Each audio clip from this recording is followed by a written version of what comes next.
Eccoci qua, in diretta, ore 17, quasi puntuali. Buongiorno a tutti, spero stiate bene nelle vostre case, naturalmente chiusi in casa come tutti in questo periodo di grande clausura. Ricordiamo che sono 16 giorni, sembrano 20 anni, però sono solo 16 giorni che siamo in casa. Che dire, tutto sta andando lentamente, stiamo riacquistando un po' di spazi che magari ci mancavano, stiamo facendo lavori che magari non pensavamo mai di fare. E noi uomini stiamo aiutando le nostre mogli a fare la pulizia da qualsiasi, e le nostre mogli stanno facendo di tutto per sopportarci, eccetera eccetera eccetera. C'è qualche segnale di insofferenza sicuramente, perché una convivenza H24 anche con la persona che più ami è dura, anche con i figli che più ami è dura, ma comunque cerchiamo di andare avanti. Vi ringrazio per tutti gli ascolti anche di ieri, per le interazioni che abbiamo fatto insieme, per le cose che ci siamo dette e sentite, per tutte le persone che hanno collaborato e si sono fatte intervistare.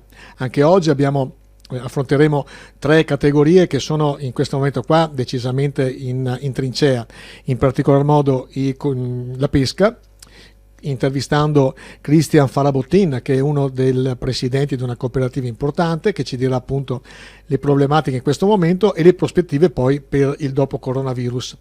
Intervisteremo anche per l'agricoltura Arnaldo Bovalenta, altro professionista importante di produttori sementi polesani, che sentiremo appunto per quanto riguarda il suo settore l'attuale e il dopo coronavirus. Ultimo ma non ultimo, l'azienda BRT con Roberto Bonato, che ci dirà appunto le difficoltà del loro settore. Poi vi farò vedere un pochino di slide da un sito dove ci sono tutte le statistiche di questo periodo. Si chiama World Meter, che anzi vi consiglio di andarlo a vedere, worldmeter.info, e così capiremo un po' di più i dati aggiornati al giorno 26, quindi abbastanza attuali. Però volevo cominciare con un video che mi ha mandato Erika Baldin, che è una consigliere regionale, che parla di uno degli ospedali che c'è più vicino, che è l'ospedale di Trecenta.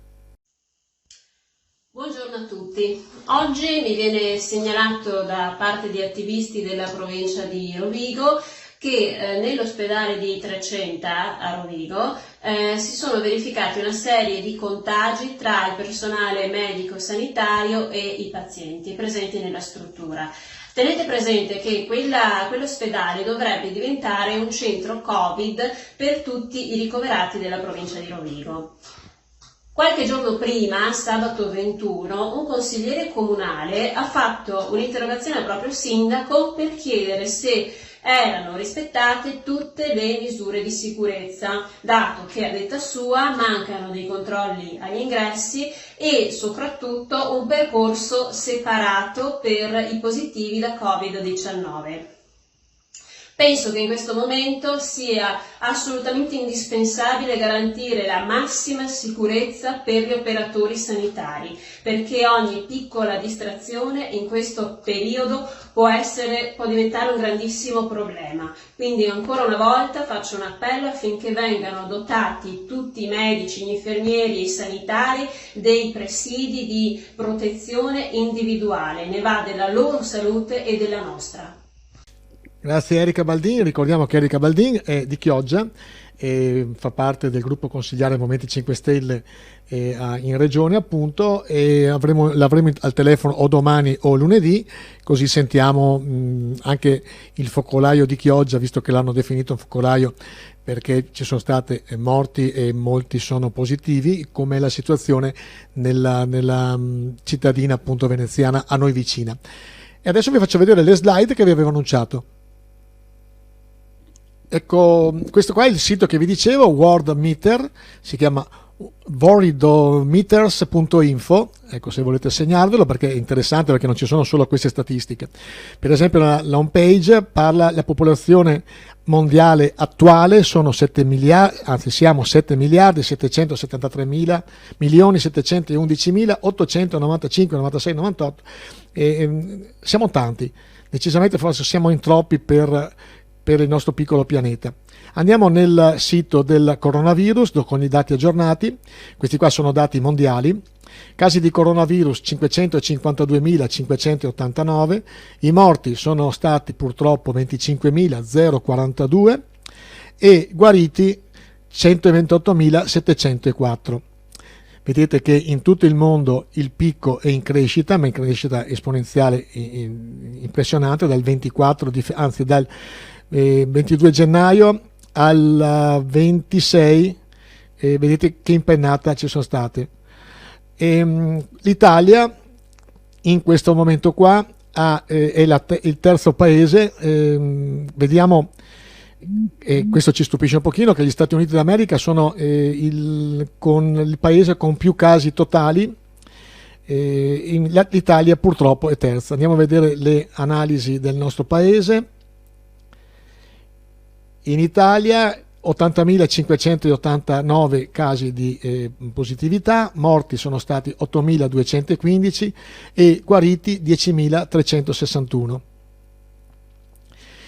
Attualmente quindi i casi sono 62.013 pazienti attualmente infetti, di cui 58.401 in condizioni lievi e 3.612 gravi o critici. I casi chiusi, cioè quelli che sono guariti, 18.576, di cui 10.361, che è il 56%, è guarito, mentre il 44%, 8.215, sono morti.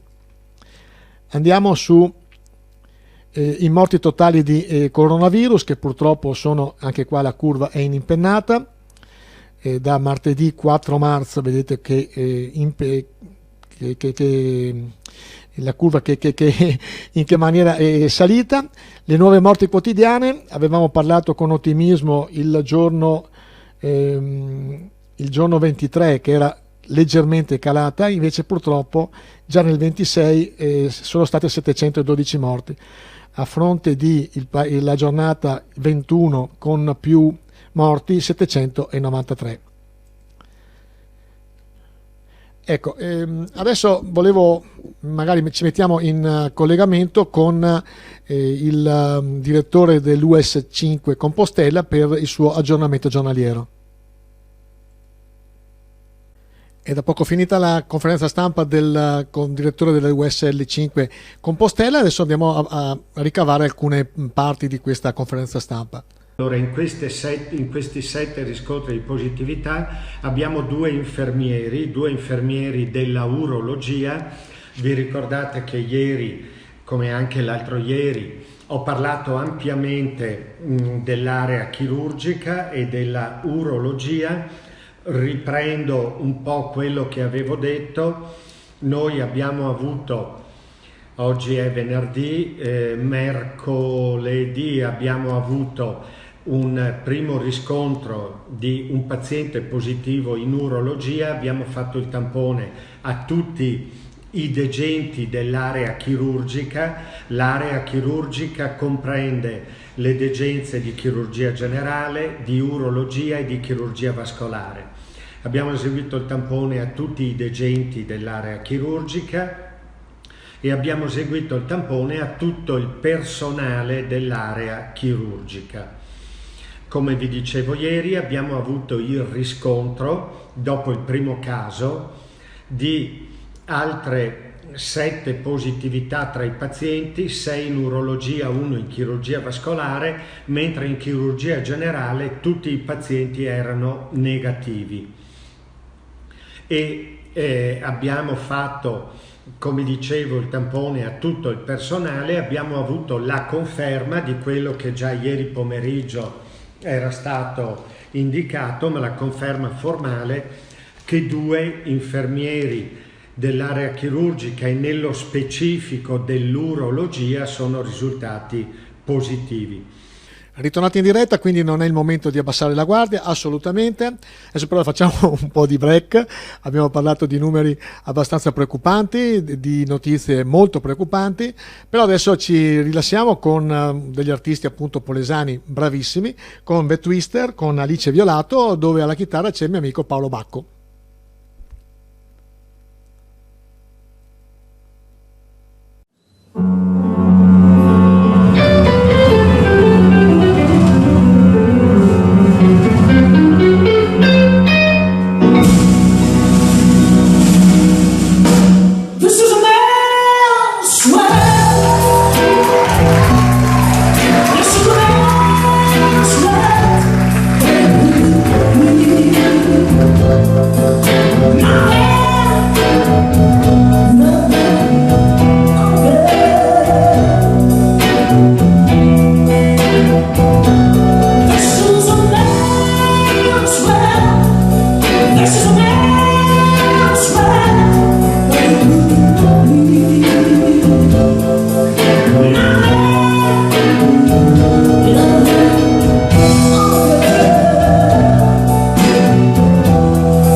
This is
Torniamo in studio, parliamo adesso di agricoltura, delle difficoltà che hanno i nostri agricoltori, in particolar modo naturalmente qua del Basso Polesine, ma in generale in Italia, partendo anche da questa slide che è abbastanza emblematica. Svegliatevi, non esiste solo il virus, ci mancava il gelo perché l'agricoltura è in tilt.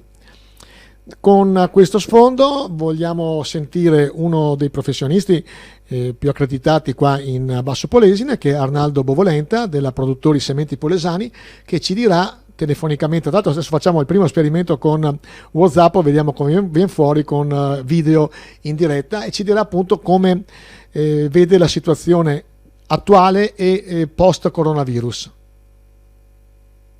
In diretta con WhatsApp l'amico Arnaldo Bovolenta, uno dei titolari dei Produttori Sementi Polesani.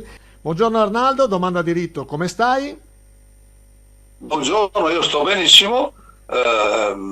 Purtroppo per fortuna noi che operiamo nel mondo agricolo, in contatto con gli agricoltori e le aziende agricole, possiamo anche muoverci entro, logicamente, seguendo aspetti tecnici, e quindi siamo, oserei dire dei fortunati. Un po' meno fortunato forse è il settore agricoltura, in quanto il coronavirus rischia di colpire pesantemente il nostro settore agroalimentare, sia per quanto concerne il calo dei consumi e sia per quanto concerne anche l'export. Secondo me ci saranno dei problemi per quanto concerne i trasporti, mi risulta e mi dicono. Quindi in questo momento cos'è importante? È importante che le nostre aziende agricole innanzitutto lavorino come sempre hanno fatto. In secondo luogo, un'altra strategia importante è quella di rimanere agganciati a filiere importanti, anche perché un grosso problema sarà un discorso dal punto di vista monetario. Non è che dopo, quando si riprenderà, che naturalmente si riprenderà, forse il settore agricolo avrà un'opportunità in più di produrre in Italia e vendere in Italia, e magari assorbire meno prodotti dall'estero che sono concorrenziali da una parte e che mettono magari in crisi la nostra filiera dal punto di vista proprio di economico, nel senso che i nostri prodotti costano troppo poco, e magari con una revisione data dal coronavirus potrebbe essere un vantaggio. Ecco, io lo dico così da non esperto. Sì, la tua è un'osservazione importante e pertinente, vero questo. I nostri gruppi già in questi ultimi tempi, soprattutto i grossi gruppi, hanno messo in campo importanti filiere. Una fra tutte, a questo punto bisogna dirlo, è la filiera Carta del Mulino, messa in piedi da Barilla, che sta dando dei risultati importanti sia da un punto di vista agroalimentare che da un punto di vista agricolo.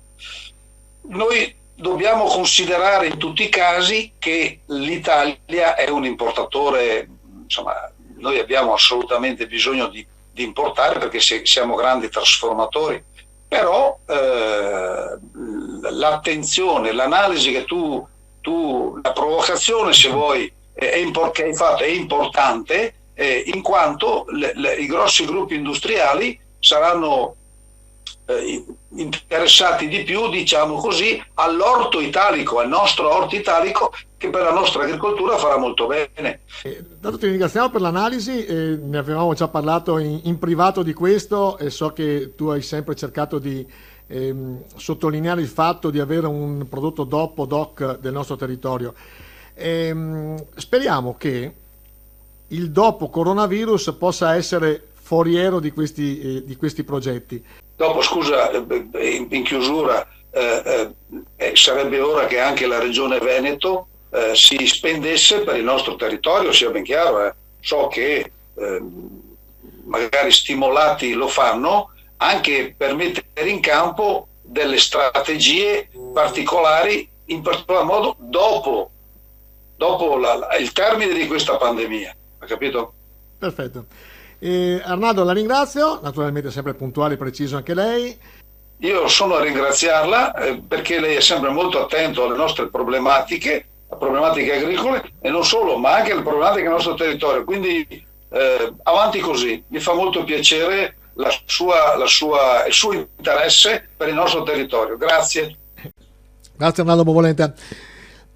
Ritornati in studio e adesso vi facciamo vedere in altre parti d'Italia e del mondo come stanno affrontando e che perplessità, che problemi ci sono appunto in altre parti oltre al nostro delta. Ecco, qui siamo a Roma. Roma ieri, Piazza Navona, guardate quanta gente c'è, penso che Roma neanche di notte alle 5 possa essere con così poca gente.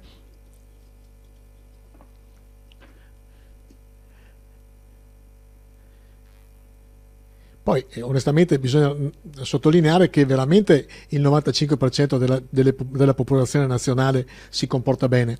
Quindi Roma, che nel nostro immaginario è trasgressiva e poco ligia ai comandamenti, effettivamente in Piazza Navona pochissima gente. Adesso andiamo avanti, vediamo, ecco qua siamo all'aeroporto Orio al Serio, completamente vuoto, negozi chiusi. È impressionante e non siamo assolutamente abituati a vedere i nostri punti di aggregazione più importanti, più frequentati d'Italia in questa maniera. Vediamo avanti. Ecco, questo qua invece è il mercato Torino e effettivamente gente ce n'è, sono tutti con la mascherina, però non si rispetta moltissimo la distanza di sicurezza. E adesso vediamo, ecco, volevo farvi vedere a Torre del Greco.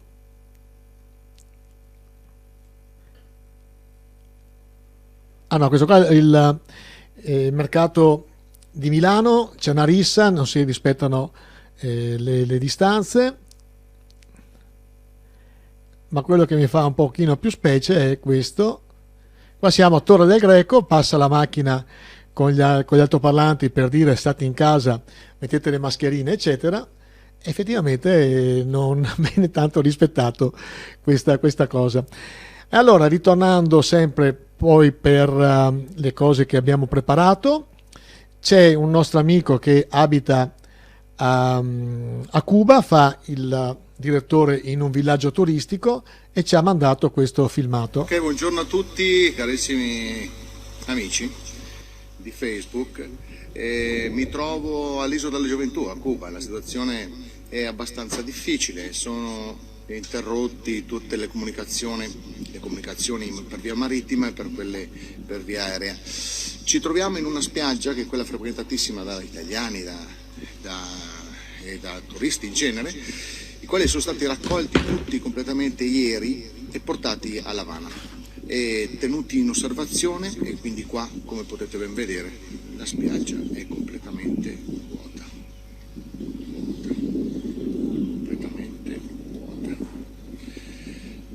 Non c'è nessuno, ci sono solamente io che sono scappato, che abbiamo quelle 2 ore di tempo per fare la spesa e per gettare la spazzatura, e ho approfittato per fare un bel bagno al mare, che devo rientrare subito, altrimenti c'è l'estradizione. E pertanto ecco, la situazione non è gravissima, qua all'isola non c'è nessun caso fortunatamente, però a L'Avana la situazione è abbastanza pesante, difficile, ci sono parecchi casi e manifestati, ma tanti altri sono in osservazione.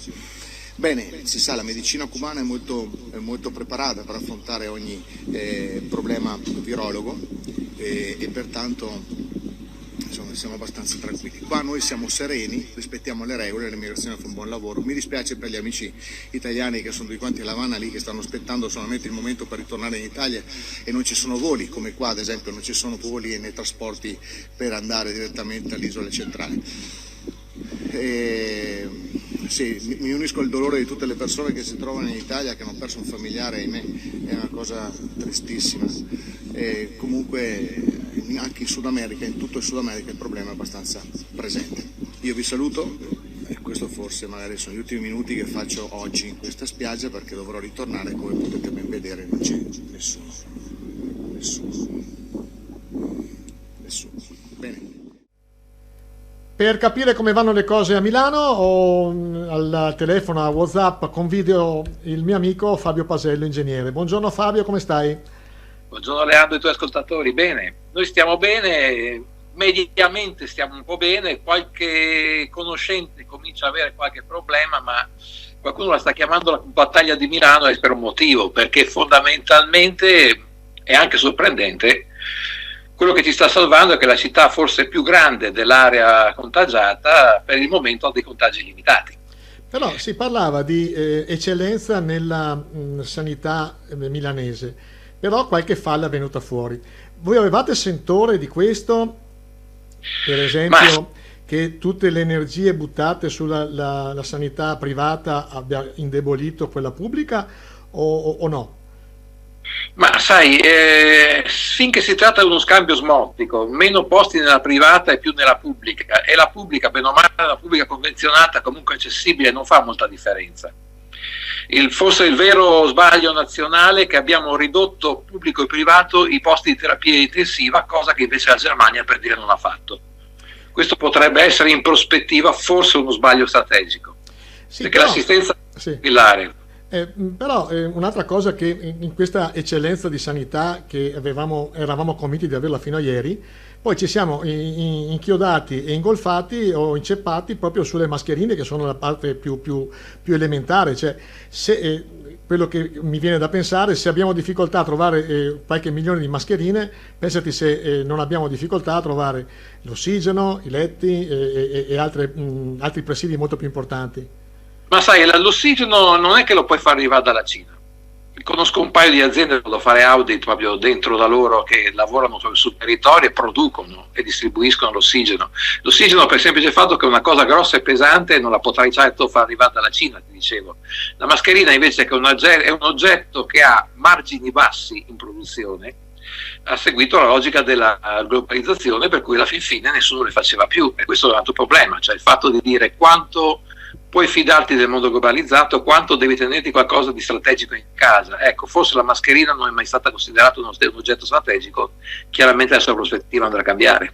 Ecco, io ti avevo telefonato per sapere di Milano eccetera, però adesso ne approfitto perché visto che tu conosci bene molti settori, essendo un tecnico in tantissimi settori e molto qualificato.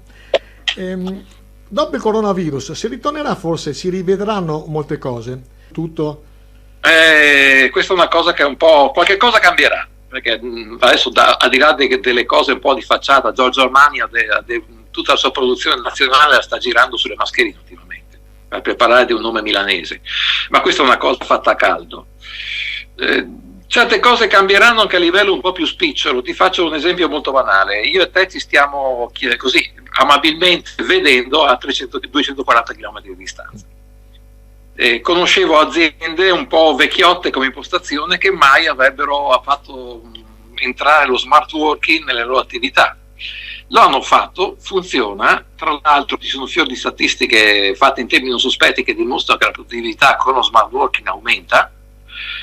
Tu pensi che torneremo indietro davvero dopo? O che avendo imparato a lavorare così non resterà un po' di questa nuova modalità di lavoro? Grazie a Fabio Pasello, ingegnere a Milano, e adesso ci rilassiamo un pochino, mettiamo su un brano delle Foxy Lady, vediamo se me lo ricordo, se l'ho scritto da qualche parte. Nero Pastello hanno partecipato a The Voice e si sono comportati in maniera non dignitosa, di più, sono state straordinarie, e quindi adesso le ascoltiamo con questo brano, solo cantanti e musicisti polesani.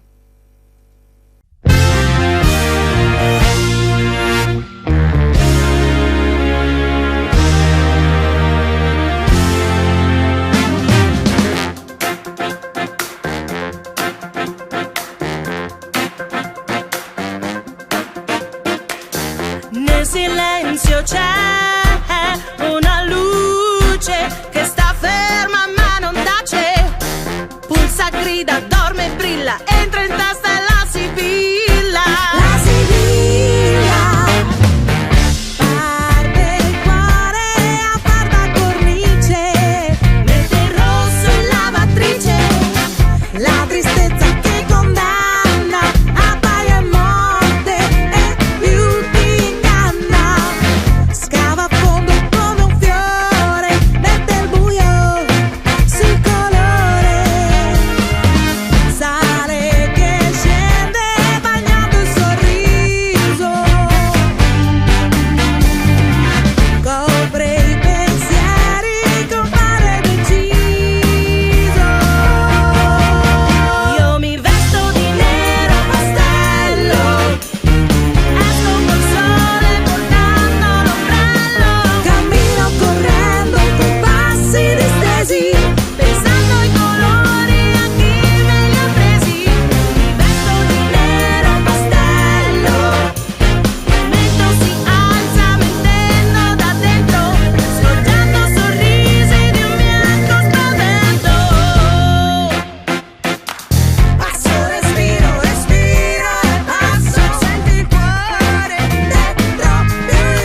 Ritornati in studio, adesso affrontiamo il settore pesca e per parlarne di pesca, per parlare di questo settore così strategico per il nostro territorio, Cristian Farabottin in collegamento video con WhatsApp, presidente della cooperativa Eridania di Portoviro.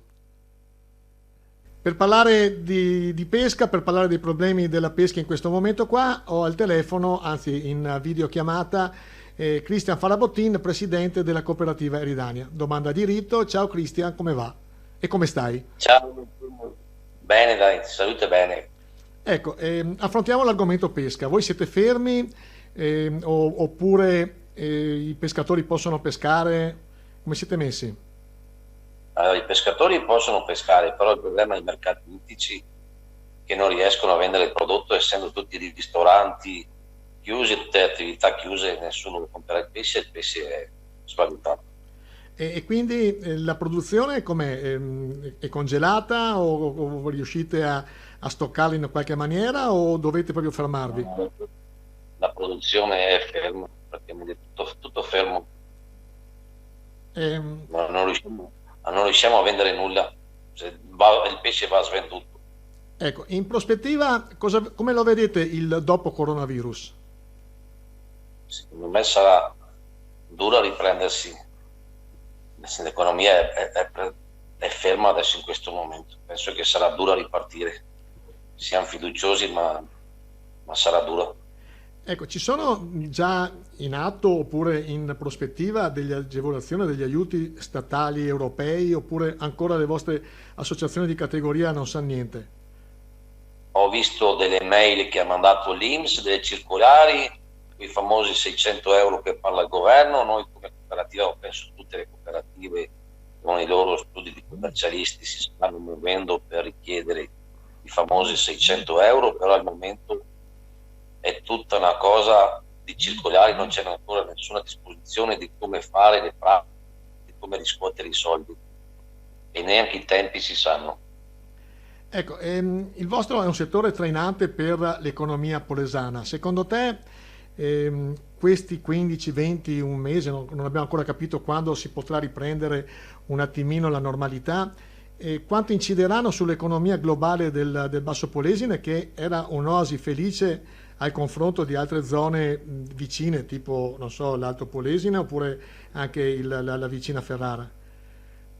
Secondo me il Basso Polesine sarà colpito duramente, anche perché oltre alla pesca è chiuso tutto il settore della moreschicoltura, sta per ricominciare la campagna delle cozze per il consorzio di Scargolari e praticamente ad oggi non sta nessun ordine. La raccolta delle vongole siamo ridotti a un giorno a settimana perché non c'è nessun consumo. Penso che l'economia subirà un duro colpo.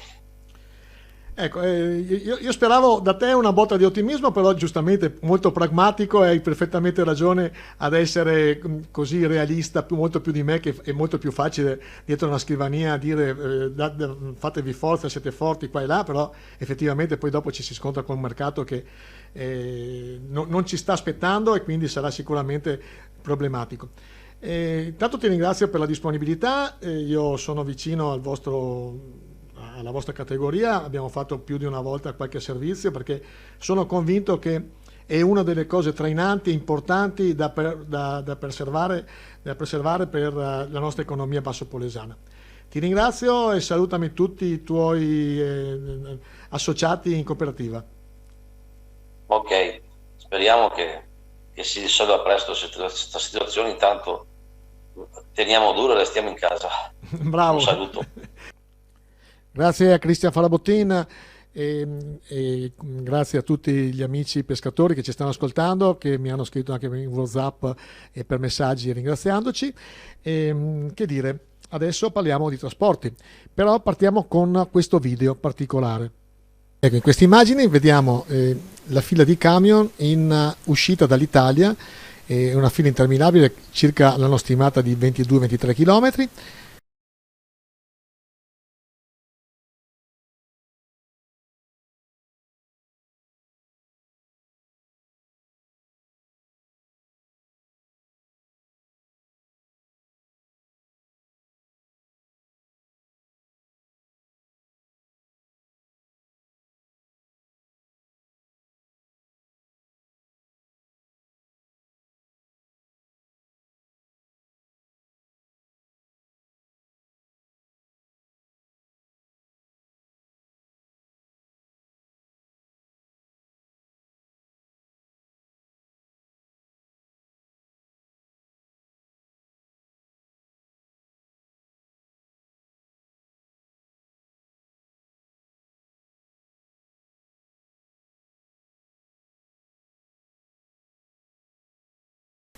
mentre qua è la fila di camion in entrata in Italia e dove non ci sono appunto controlli.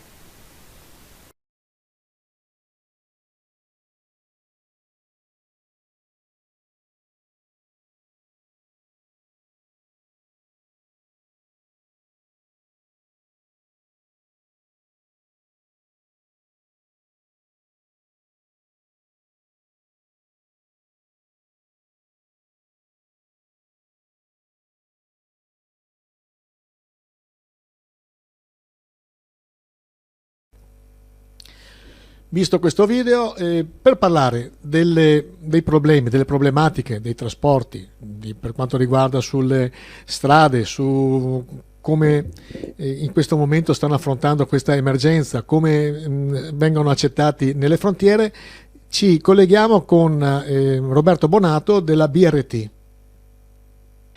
Con Roberto Bonato, che è uno dei titolari della BRT, un'azienda importantissima qua in Polesine per i trasporti, e anche voi siete tra le attività in trincea in questo momento qua. Come state affrontando questa emergenza, Bonato? Stiamo affrontando questa emergenza come ci consigliano di fare in tutte le televisioni, radio che ascoltiamo e in tutti i messaggi che ci mandano, insomma, cercando di stare attenti a tutto quello che facciamo, le persone che affrontiamo. Dobbiamo per forza di cose continuare a lavorare, perché siamo un'azienda di trasporto che lavora prevalentemente con merce alimentare, quindi dobbiamo garantire le forniture a supermercati, a mercati e altre cose di questo genere. Cerchiamo di... Sì, le volevo chiedere... è necessario per poterci difendere da un eventuale contatto, insomma.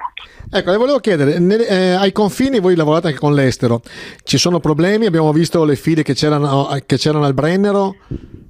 No, è stato uno caso sporadico, perché in effetti un giorno abbiamo avuto problemi, poi si sono accordati fra stati o sono intervenuti chi di dovere, insomma, per far sì che le merci potessero circolare abbastanza liberamente.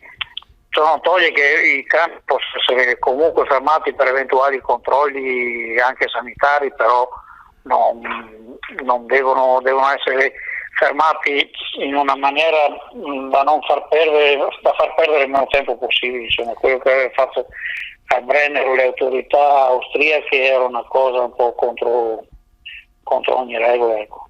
Ecco, un'altra domanda, voi lavorate anche con l'Inghilterra, e in Inghilterra ci sono problemi particolari o anche loro hanno...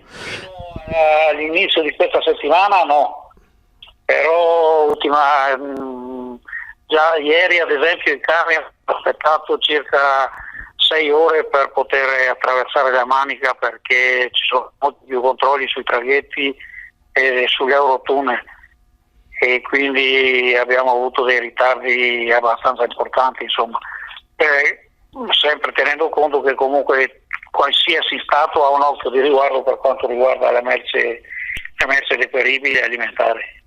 Ecco, io la ringrazio e naturalmente faccio i complimenti a lei e ai suoi collaboratori, perché anche voi, come altre categorie, siete sicuramente in trincea in questo momento.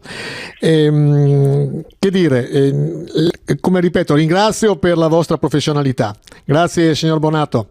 Grazie mille, Maci. Salve.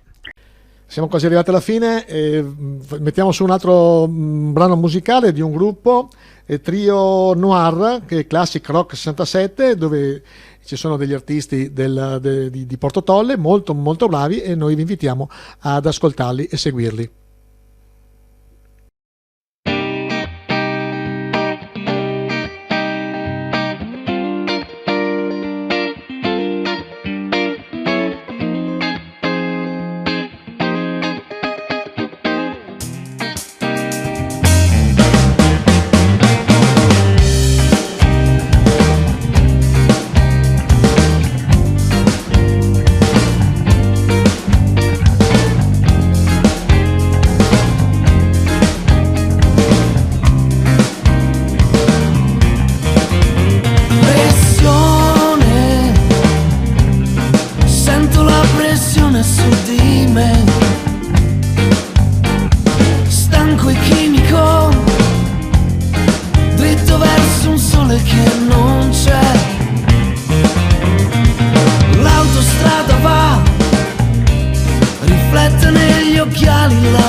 odore di salsedine al motel, sabbia nelle tasche mie, libanese celofan, tra le mani, inizia un'altra estate da qui.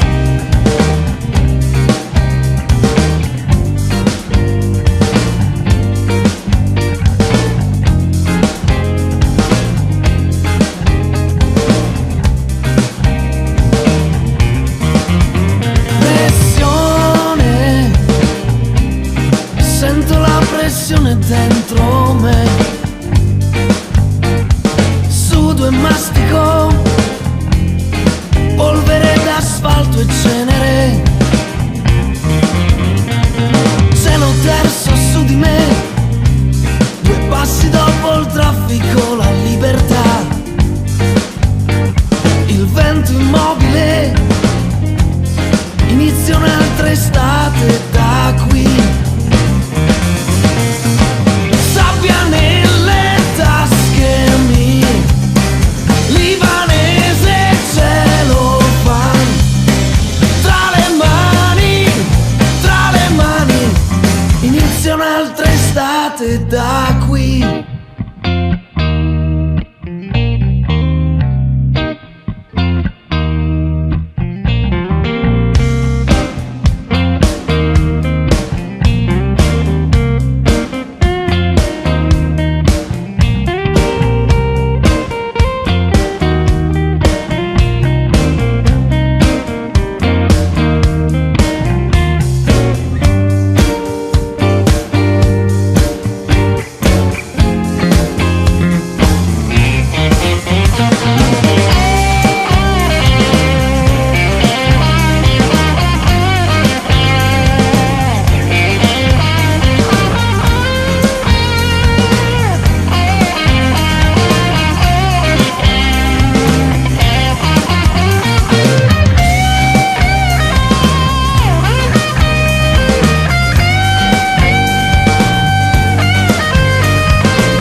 Da qui.